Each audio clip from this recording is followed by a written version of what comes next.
Bahan Persekutuan Perempuan Wilayah GKI Pondok Indah. Kisah perempuan di Alkitab.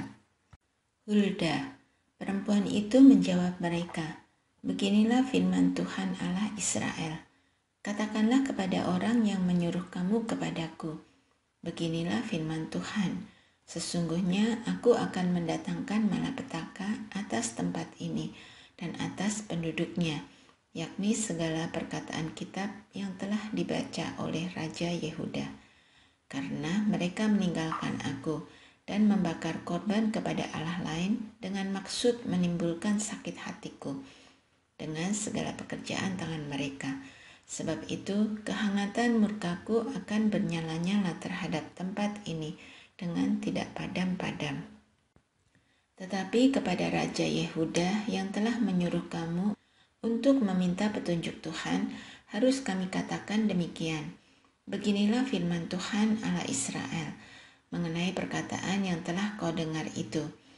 Oleh karena engkau sudah menyesal dan engkau merendahkan diri di hadapan Tuhan pada waktu engkau mendengar hukuman yang kufirmankan terhadap tempat ini dan terhadap penduduknya, bahwa mereka akan mendahsyatkan dan menjadi kutuk, dan oleh karena engkau mengoyakkan pakaianmu dan menangis di hadapanku, aku pun telah mendengarnya. Demikianlah firman Tuhan. Sebab itu, sesungguhnya aku akan mengumpulkan engkau kepada nenek moyangmu, dan engkau akan dikebumikan ke dalam kuburmu dengan damai, dan matamu tidak akan melihat segala malapetaka yang akan kudatangkan atas tempat ini. Lalu mereka menyampaikan jawab itu kepada raja. Saat ini ada banyak profesi yang tidak terbayangkan 10 tahun yang lalu. Misalnya saja YouTuber, selebgram, dan sebagainya. Mereka mendapatkan uang dari pengaruh, influence mereka terhadap orang lain. Itu mengapa mereka kerap dikenal dengan influencer. Bayangkan saja, seorang influencer bisa mendapatkan jutaan rupiah dari satu kali foto dengan produk yang mereka pasang di akun sosial mereka. Hari ini, tokoh yang kita renungkan adalah seorang influencer pada masanya. Ia memang tidak seterkenal Deborah, Maria, Delila, atau bahkan Hawa. Namun, dia memiliki peran penting dalam sejarah perjalanan hidup orang Israel. Namanya dicatat dalam sejarah orang Yahudi sebagai salah satu dari 7 nabi yang dipakai Tuhan pada masa Perjanjian Lama. 6 lainnya adalah Sarah, Miriam, Deborah, Hana, Abigail, dan Esther. Siapakah dia? Dia adalah Hulda. Hulda adalah seorang istri Salum bin Tikwa. Ia hidup pada masa pemerintahan Raja Yosia.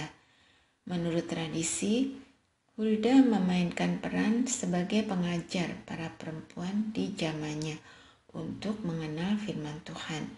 Sementara suaminya Salum bekerja sebagai pejabat di istana raja.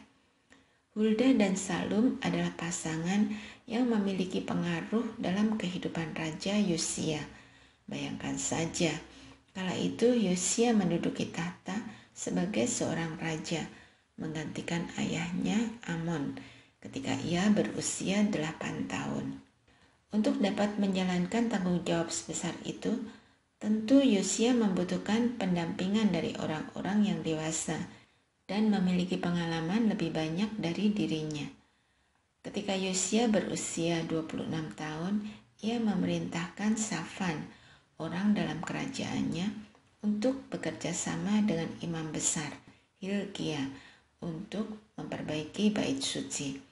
Kala itu mereka menemukan sebuah kitab Taurat, dan Yosia meminta kitab itu dibacakan untuknya.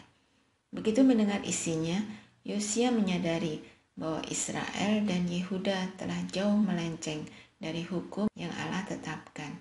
Yosia takut, sedih, merasa bersalah kepada Tuhan, dan akhirnya ia menyuruh orang-orangnya untuk pergi mencari kehendak Tuhan dari seorang nabi. Nabi siapa yang didatangi? Hulda.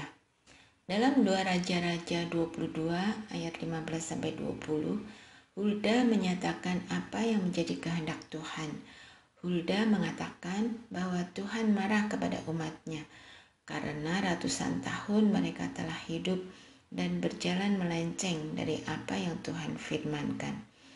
Tetapi tidak berhenti di sana.